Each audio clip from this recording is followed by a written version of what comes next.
पहली 5 रो आप लोगों के लिए है। मेरी फैमिली भी आपके पीछे बैठी होगी। आप पहले होंगे, पहली 5 रो। नए पास्टर्स हर थर्सडे, नए लोग भी पहली 5 रो में, विश्वासी भी आगे होंगे। पुराने लोग पहली 5 रो पे नहीं होंगे।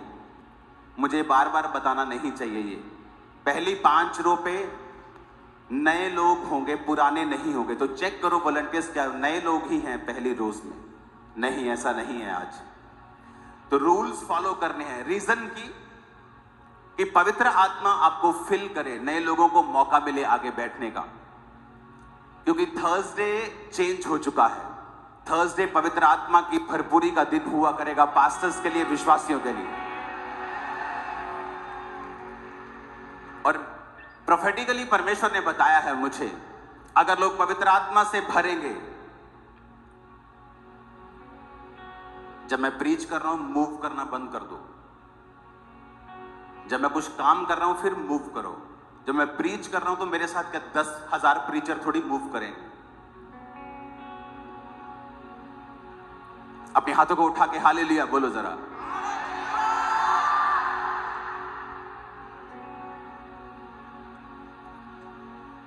परमेश्वर ने मुझसे कहा है, अगर आप पवित्र आत्मा से भरेंगे, वो आपकी प्रॉब्लम्स को सॉल्व कर देगा, फिनिश कर देगा। इंपॉर्टेंट है पवित्र आत्मा से भरना। अपने हाथों को उठा के कहो, आज मुझे पवित्र आत्मा की प्रेजेंस और उसकी भरपूरी चाहिए। उठा के अपने हाथों को मांगो फिर से।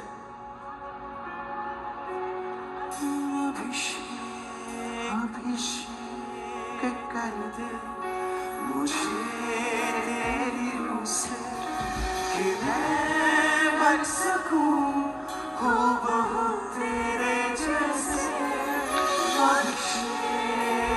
परमेश्वर ने ये कहा है, आप पवित्र आत्मा से भरपूर होंगे, आपकी प्रॉब्लम्स सॉल्व हो जाएंगे।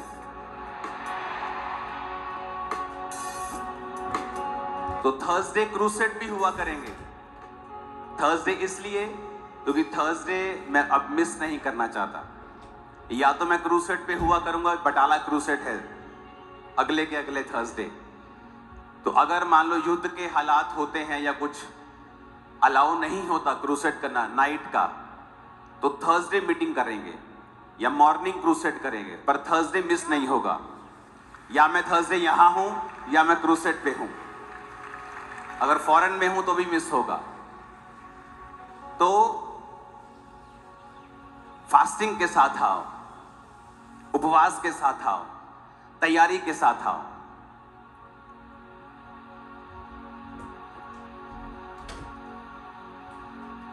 एक दिन जब एक पास्टर ने मुझे अपने पास बुला के पूछा था, जब मैं अपनी हीलिंग के लिए रोजे रख रहा था, तो उसने कहा था, परमेश्वर तुझसे कह रहा है कि तुझे क्या चाहिए?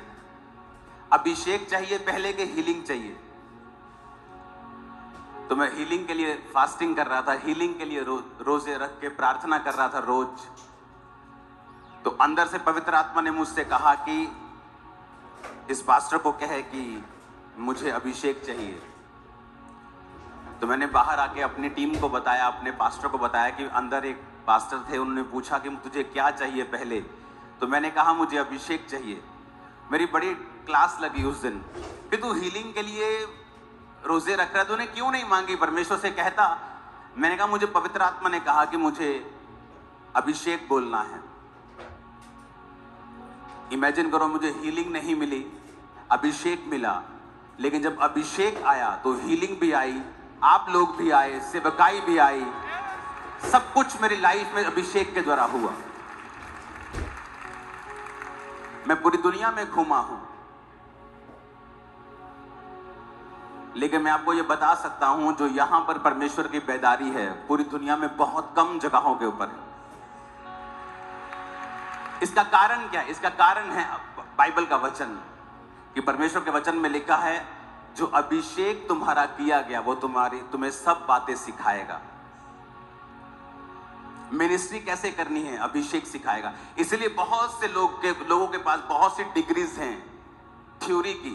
अच्छी बात है डिग्रीज लेना, लेकिन पवित्र आत्मा के अभिषेक ना होने की वजह से वो किसी काम की नहीं है उनकी लाइफ में। क्योंकि जब वो ग्राउंड पे जाके काम करते हैं, जब वो परमेश्वर का काम प्रैक्टिकली करने लगते हैं, कुछ भी होता नहीं उनसे। क्यों? क्योंकि पवित्र आत्मा के अभिषेक से ही हमेशा रास्ते खुलते हैं। अपने हाथों को उठाओ और कहो, आज से मैं थर्सडे मीटिंग में आया करूंगा और अभिषेक की डिमांड करूंगा। जब तक कोई डिमांड नहीं होगी तब तक कोई सप्लाई नहीं होगी। मैं थर्सडे आकर अभिषेक की डिमांड करूंगा और प्रभु से पाऊंगा। मांगो ऊंची आवाज में।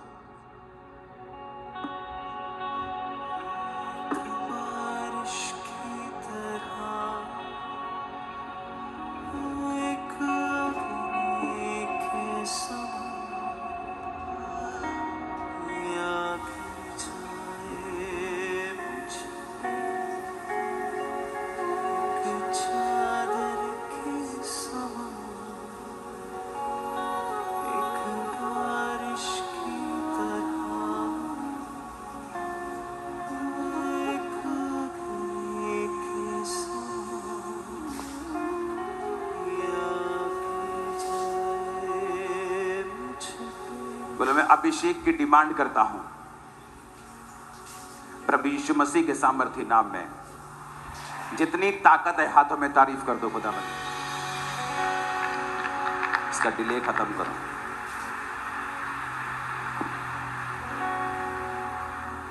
अपने पड़ोसी को बोलो, अगर मैं डिमांड नहीं करूंगा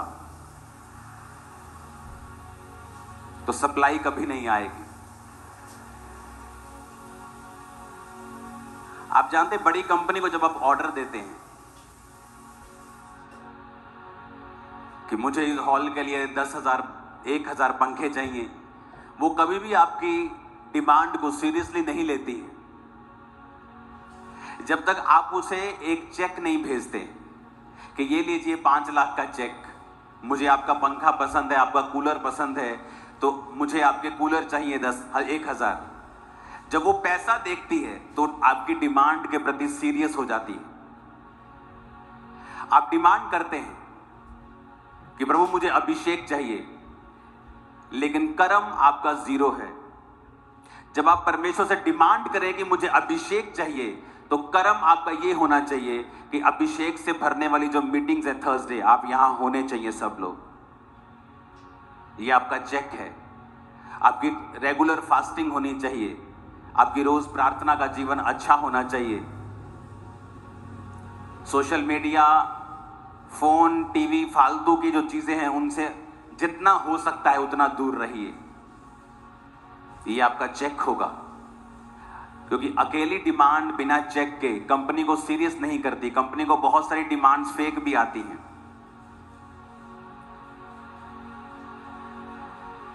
और बहुत से लोग, इस ट्यून को चेंज करो, सोना नहीं है यहां पे।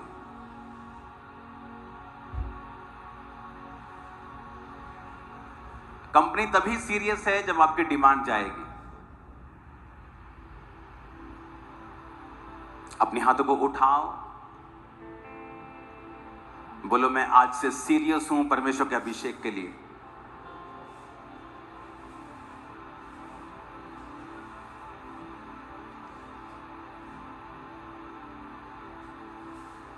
इसको ऊंचा करो आवाज को, और हेवनली करो आवाज। फिर से कहो, आज से मैं सीरियस हूं। जो डिमांड मैंने परमेश्वर को दी है, मैं कर्म भी वैसे ही करूंगा। प्रभु यीशु मसीह के सामर्थी नाम में हम मांगते हैं, आमीन। ऊंचा, ये आशीष हमारी है चर्च।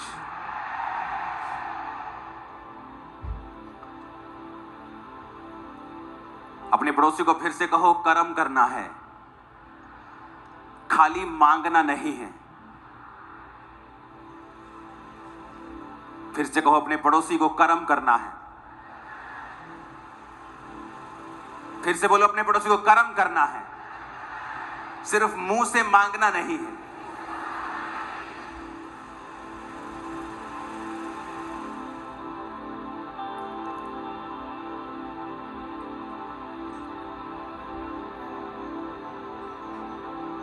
अगर आप गैर भाषाओं में, अगर आप सामर्थ में भरेंगे, प्रभु ने कहा है आपकी बहुत सी प्रॉब्लम्स फिनिश हो जाएगी और सब कुछ बदल जाएगा। अब वो हर एक चीज को अपनी लाइफ से ठोकर मारो जो आपके अभिषेक को कम करती है। वो आपका एक नटखट दोस्त भी हो सकता है जो हर वक्त गंदा मजाक करता है और आपके अभिषेक को कम करता है।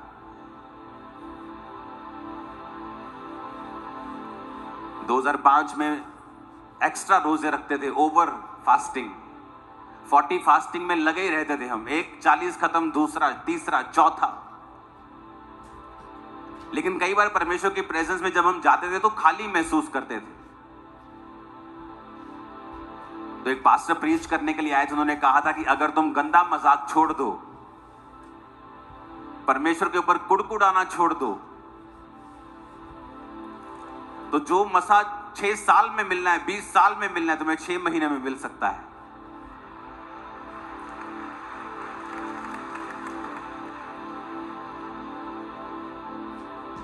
क्योंकि जब 2 घंटे की प्रार्थना हम करते थे रोज रात को 7 से 9, जब प्रार्थना खत्म हो जाती थी तो सब ग्रुप बना के बैठ जाते थे और लड़के लोग जो थे वो गंदा मजाक हम आपस में करते थे, फालतू की, कभी इधर की बात, कभी उधर की बात। तो उससे हमें यह मालूम नहीं था कि हमारा मसा कम होता है, लीक होता है मसा, कि हम भर तो रहे हैं 2 घंटे अपने आप को, लेकिन उसके बाद अपने मसे को हमने लीक कर दिया, खत्म कर दिया। हम कमाई कर तो रहे हैं लेकिन शेद वाली थैली में अपनी कमाई को डाल रहे हैं, जो ऊपर से कमा के डालते हैं नीचे से निकल जा रही है। और जब अपने आप को हम समझते गए, वचन को समझते गए, वचन को अपने जीवन में लागू करते गए, और यह भी नहीं था कि हमारे पास कोई ऐसा पास्टर था जो हमें वचन इतना डीप समझाता, समझाने वाला भी इतना कोई नहीं था।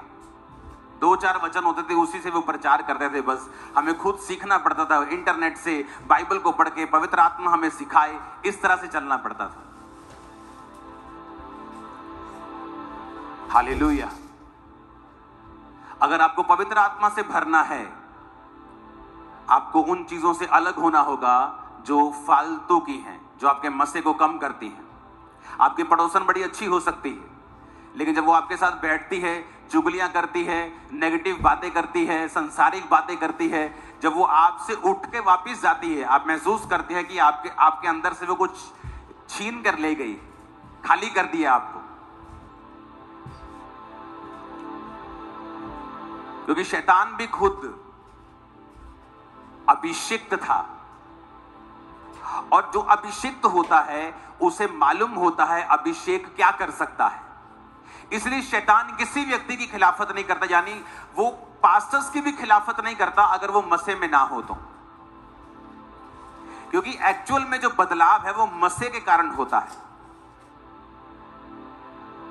एक जगह जीसस का प्रचार चल रहा था, तो जब पौलुस आया तो उसने कहा तुमने यीशु मसीह के बारे में सुना? कहते हाँ हमने सुना। कहते पवित्र आत्मा पाया? कहते नहीं पाया। क्यों? क्योंकि जिसने प्रचार किया वो खुद पवित्र आत्मा से खाली था। वो ना तो हील कर सकता है, ना तो वो फिल कर सकता है, भर सकता है, सिर्फ प्रभु के बारे में बता सकता है। और विरोध उनका होता है जो फिल कर सकते हैं, जो बता सकते हैं और हील कर सकते हैं, क्योंकि शैतान भी अभिषिक्त था, और जब वो गिरा प्रभु ने उससे अभिषेक नहीं छीना, वो आज भी अभिषिक्त है। इसलिए आज भी जब संसारिक और शैतानी गाने लगाए जाते हैं, आज भी मसा उतरता, लोगों का डांस करने का दिल करता है, क्योंकि वो अभिषेक है जो शैतान को दिया गया है। तो शैतान को पता है कि एक अभिषेक क्या कर सकता है, इसलिए वचन में लिखा अभिषेक के कारण तेरा जुआ नाश कर दिया जाएगा। तो वो ट्राई करता है अभिषिक्त लोग उठे ना, अगर उठे तो उनका विरोध किया जाए, उन पे अटैक किया जाए, क्योंकि उसे मालूम है कि अभिषेक के कारण जुए नाश होंगे, अभिषेक के कारण लोगों की जिंदगियां बदलेगी, चंगियाई आएगी, बरकत आएगी, छुटकारा आएगा, बदलाव आएगा, दिमाग बदलेगा, सोच बदलेगी अभिषेक के कारण। इसीलिए वो उन लोगों का विरोध करता है जिनके ऊपर अभिषेक है, और उन लोगों का कोई विरोध नहीं होता जो अभिषेक से खाली हैं, क्योंकि शैतान को उनसे कोई मतलब नहीं, वो यूजलेस लोग हैं। अगर आपका विरोध नहीं हो रहा तो इसका मतलब शैतान को आपसे कोई दिक्कत नहीं। आप किंगडम के लिए, शैतान के राज्य के लिए कोई थ्रेट नहीं है आप। आप उसके लिए कोई थ्रेट नहीं है।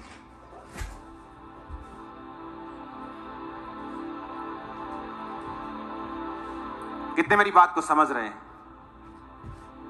तो विश्वासी का पहला काम है पवित्र आत्मा से भरना। वचन कहता है जब पवित्र आत्मा उन पे उतरा, वो गैर भाषाएं बोलने लगे। लोग बोलते हैं जब उन्होंने गैर भाषा बोली थी 120 लोगों ने, तो बाहर जो पेंटिकोस्ट मना रहे थे उनकी भाषाएं बोली थी। आज ऐसा क्यों नहीं होता? क्योंकि पवित्र आत्मा कोई तोता नहीं है जो रटी रटाई एक ही चीज करेगा या एक ही काम करेगा। एक चर्च में मैं आपको बताता हूं पवित्र आत्मा की गैर भाषा किस लिए होती है। एक चर्च लगी हुई थी और एक बंदा चर्च में अटैक करने के लिए पास्टर के ऊपर आया और वो पब्लिक में बैठा हुआ था और वेट कर रहा था कि जब उठ के खड़े होंगे प्रार्थना करेंगे तो मैं जाऊंगा आगे। तो पास्टर ने कहा उठ जाओ, खड़े होकर प्रार्थना करेंगे। वो सब खड़े होकर प्रार्थना करने लगे और जब खड़े होकर प्रार्थना करने लगे एक औरत के ऊपर पवित्र आत्मा उतरा और वो गैर भाषा बोलने लगी। और वो जो आतंकवादी था वो हिंदी समझता था, लेकिन था वो यहां का नहीं, वो दूर किसी और देश का था और उसकी अपनी एक भाषा थी। और जब वो औरत पर गैर भाषा उतरी, वो गैर भाषा में उसकी भाषा में बोलने लगी। ये आदमी जो फलाना फलानी शर्ट डाल के चर्च में आया है, ये पास्टर को मारने के लिए आया है, इसे पकड़ लिया जाए। वो डर गया, कहता है इन्नू की में पता लग गया यार मैं इथे आया। वो इतना डर गया कि उसने अपना जो विचार था मारने का वो छोड़ दिया। और बाद में मालूम हुआ जब उस औरत को बुलाया गया, वो उसने अपनी गवाही दी कि मैं ऐसे ऐसे पास्टर को मारने के लिए आया था। और उस औरत को बुलाया गया, उस औरत को पूछा कि तेरे को ये भाषा आती है इसकी? कहती नहीं मेरे को इसकी भाषा नहीं आती। कहता तेरे को मेरी भाषा नहीं आती, तुम मेरे को कैसे बोल रही थी फिर कि ये फलाना हरा बंदा आया, इसका नाम ये मारने के लिए आया पास्टर को, इसके जेब में ये, तू कैसे बोल रही थी? कहती मेरे को नहीं पता, मेरे को पवित्र आत्मा की गैर भाषा उतरी और मैं बोलने लग गई। तो पवित्र आत्मा वचन कहता है जब आप 1 कुरिन्थियों 14 उसकी 2 आयत में पढ़ते हैं, जो अन्य भाषा में बातें करता है वह मनुष्यों से नहीं परंतु परमेश्वर से बातें करता है, क्योंकि उसकी कोई नहीं समझता, क्योंकि वो भेद की बातें आत्मा में होकर बोलता है। पहली ये लाइन। दूसरी लाइन हम पढ़ेंगे 22 आयत को। इसलिए अन्य भाषाएं विश्वासियों के लिए नहीं परंतु अविश्वासियों के लिए चिन्ह है। अविश्वासियों के लिए चिन्ह है। हालेलुया। तो बाइबल कहती है पहली भाषा गैर भाषा जो होती है कई प्रकार की है। जैसे एक भाषा आप बोलते हैं जिस तरह पेंटिकोस्ट के दिन बोली गई थी, और वो कह रहे थे कि ये कैसे मेरी भाषा बोल रहे, आई हिंदी बोल रहे और पंजाबी बोल रहे हैं और भोजपुरी बोल रहे हैं। जब पास जाकर देखा ना तो वो भोजपुरी है, ना वो हिंदी है, ना वो पंजाबी है। कहते पवित्र आत्मा ने गैर भाषा बोलने की ताकत दी और वो अपनी उनकी भाषा में प्रचार कर रहे थे जबकि उनको उनकी भाषा नहीं आती थी।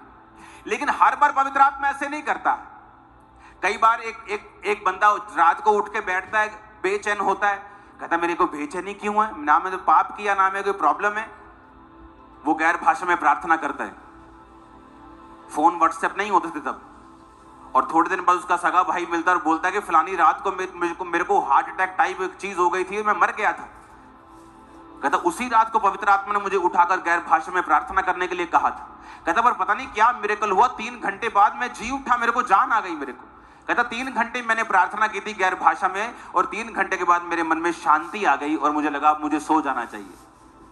तो उसको तो नहीं मालूम कि मैं किसके लिए प्रार्थना कर रहा हूं। जिस तरह वचन कहता है जो गैर भाषा में बातें करता है वो प्रभु से बात करता है, भेद की बातें आत्मा में होके बोलता है। ये वो गैर भाषा है कि आप नहीं जानते। अब गैर भाषा हो सकता है किसी पास्टर के लिए प्रार्थना कर रहे हो जो ग्रीस में बैठा है, जो इराक में बैठा है, उस पर अटैक होने वाला है, कोई उसके लिए प्रेयर नहीं कर रहा, लेकिन गैर भाषा में पवित्र आत्मा आपके मुंह से उस व्यक्ति के लिए प्रार्थना करवा रहा है। तो गैर भाषा जब आप बोलते हैं तो जरूरी नहीं आप किसी की भाषा ही बोल रहे होंगे। हो सकता है आप किसी के लिए प्रार्थना कर रहे हो, आप किसी देश के लिए प्रार्थना कर रहे हो, आप अपने परिवार के लिए जिस प्रार्थना को आप नहीं जानते कि मुझे ये विषय पे भी प्रार्थना करनी है। हो सकता है आपकी बेटी आपका बेटा किसी ऐसे व्यक्ति के साथ मिल रहे हो जो बड़ा ही खतरनाक है उनके लिए, उसके स्कूल में, उसके ट्यूशन पे, आपको नहीं पता आप प्रार्थना कैसे करेंगे, आपको जिस चीज का मालूम ही नहीं। लेकिन जब आप गैर भाषा में प्रार्थना करेंगे आत्मा आपके अंदर से होकर बोलेगा कि तेरी बेटी के जितने, तेरे बेटे के जितने भी रॉन्ग कनेक्शन लोगों के साथ हो रहे हैं वो जल जाए, वो खत्म हो जाए और वो हो जाएंगे। क्योंकि आप गैर भाषा में प्रार्थना कर रहे हैं। इसलिए तो इसे गिफ्ट बोलते हैं, इसलिए तो इसे हथियार बोलते हैं, इसलिए तो कहते हैं जो गैर भाषा में प्रार्थना करता है वो अपनी उन्नति करता है। क्यों कहते हैं अपनी उन्नति करता है? क्योंकि जो बेटा तेरा बच गया, तेरी प्रार्थना से नहीं बचता था। क्यों? तुझे मालूम ही नहीं था कि इस विषय में प्रार्थना करनी है, तो बच गया, तेरी उन्नति हुई, तेरी फैमिली की। कल को वो नुकसान करता, पैसे का भी नुकसान होता, तेरे फाइनेंस की, आत्मा में नुकसान करता, आत्मिक उन्नति भी तेरी हुई, और परमेश्वर ने तुझसे बात भी की, पवित्र आत्मा ने तुझे इस्तेमाल भी किया। तो गैर भाषा इतनी जरूरी है कि हर बंदा इसको बोले। हालेलुया। हो सकता है आपके पास 10 शब्द हो, 12 शब्द हो, जो सिर्फ प्रभु की स्तुति करने के लिए परमेश्वर ने आपको दिए हो गैर भाषा में। आप बोले, 12 के 120 हो जाएंगे, लेकिन बोलना तो शुरू करें। ऊंची आवाज से बोलो हालेलुया। तो पास्टर्स भी, आपको नहीं पता आपकी कलीसिया में क्या हो रहा है, कौन व्यक्ति आपके बारे में क्या सोच रहा है। तो गैर भाषा में जब आप प्रार्थना करेंगे तो चीजें सॉर्ट आउट होंगी, क्योंकि लिखा अन्य भाषाएं विश्वासियों के लिए नहीं, अविश्वासियों के लिए चिन्ह है। कैसे? अविश्वासी आतंकवादी आया और एक बहन उसके बारे में बोलने लगी, उसके लिए चिन्ह था। भविष्यवाणी विश्वासियों के लिए चिन्ह है, गैर भाषा अविश्वासियों के लिए चिन्ह है। कितने इन बातों को समझ रहे हैं? तो इन बातों को आपने समझना है। गैर भाषा की ताकत को, गैर भाषा के इंपॉर्टेंस को, क्यों जरूरी है बोलना, उसे आपको समझना है। आमीन। पवित्र आत्मा से भरने के लिए आपको एक और काम करना होता है। आपका कॉन्शियस, होली स्पिरिट कॉन्शियस होना चाहिए। आपका विवेक जो है, विवेक जिससे भी ऊपर शब्द है ये, मैं आपको प्रैक्टिकल बताता हूं। ये मेरी कलीसिया नहीं थी जहां मैं जाता था, ये एक अलग कलीसिया थी, लेकिन कभी कभी मेरी कलीसिया के लोग वहां मुझे ले जाया करते थे। तो वहां धर्मी लोग थे, ये मैं गारंटी दे सकता हूं, क्योंकि मैं लोगों को इतने साल हो गए मिलते, मेरे को फेक लोगों में, दूसरे लोगों में झट मालूम अंतर हो जाता है अब। तो वो धर्मी लोग थे सभी, प्रार्थना में धर्मी, फास्टिंग में धर्मी, हर एक चीज अच्छी थी। एक प्रॉब्लम थी उनमें, वो डेविल कॉन्शियस थे सभी।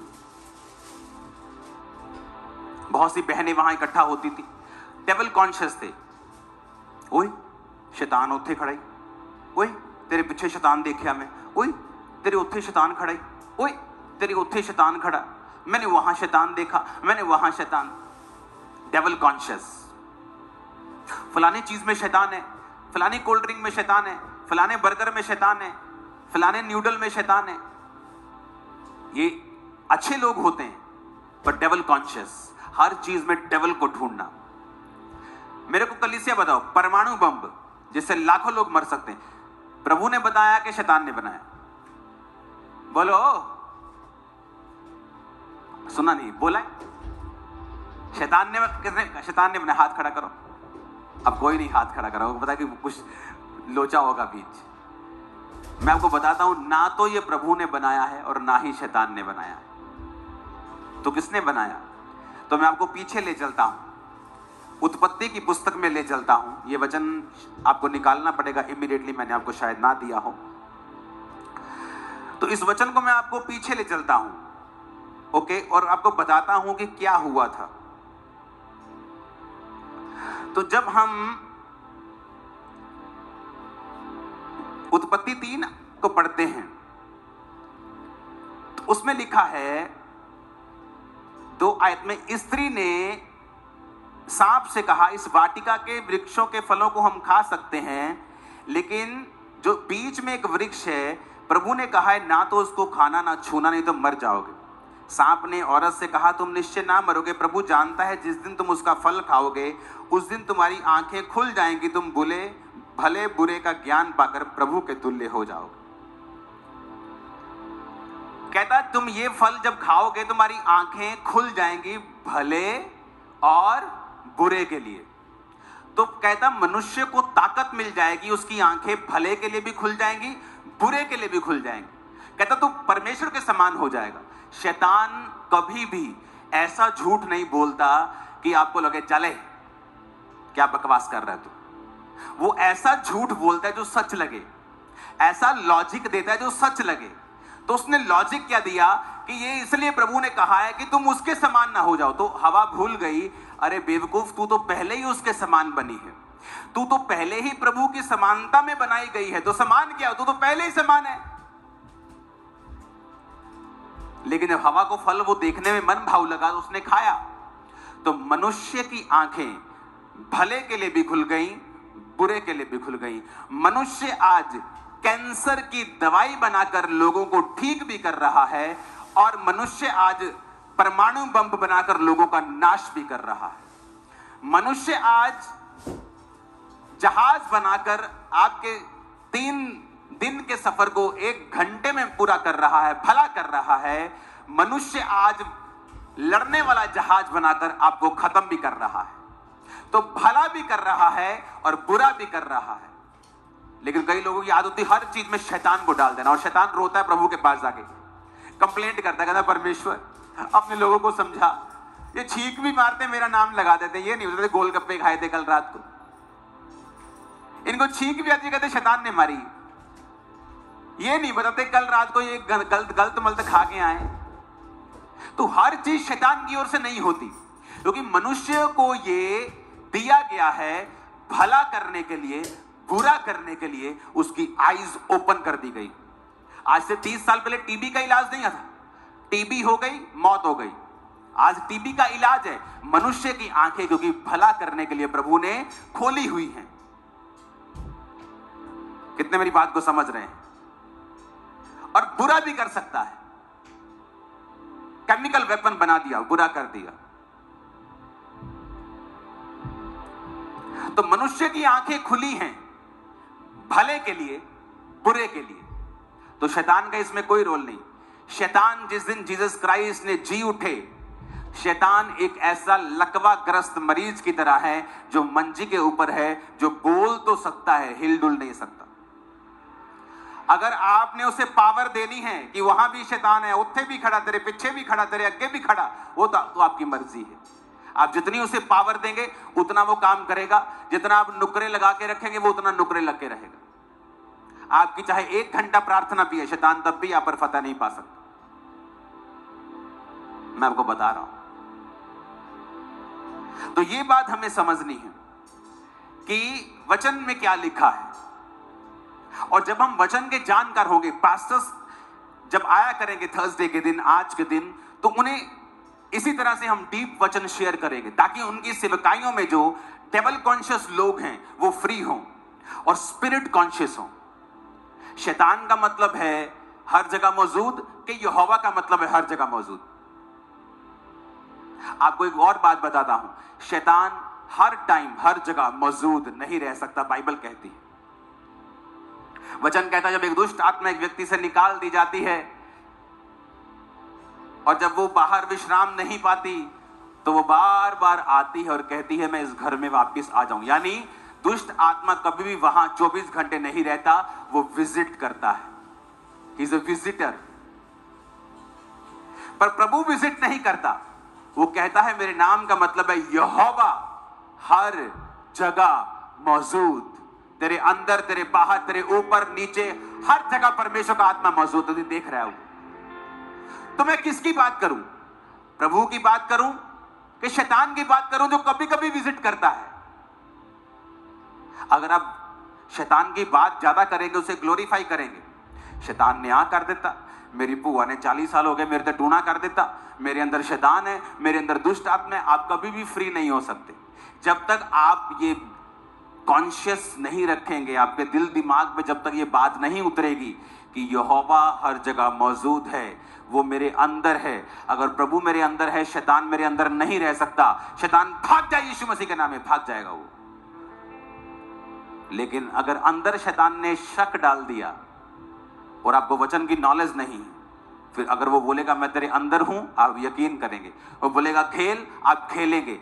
जबकि एक विश्वासी जिस दिन परमेश्वर को ग्रहण करके वचन समझता है, अपनी खेल को खुद बंद कर सकता है, बोल कर कि शैतान आज से ये शरीर तेरा नहीं मेरे खुदा का है, कभी नहीं खेलूंगी, आज से खुदा की महिमा करूंगी। उसी दिन खेल बंद हो जाएगी, सेम डे। मेरे से प्रेयर करवाने की जरूरत नहीं पड़ेगी आपको। और पास्टर्स जो मौजूद हैं वो भी अपनी कलीसियाओं को बताएं कि वो सेल्फ सफिशिएंट हों।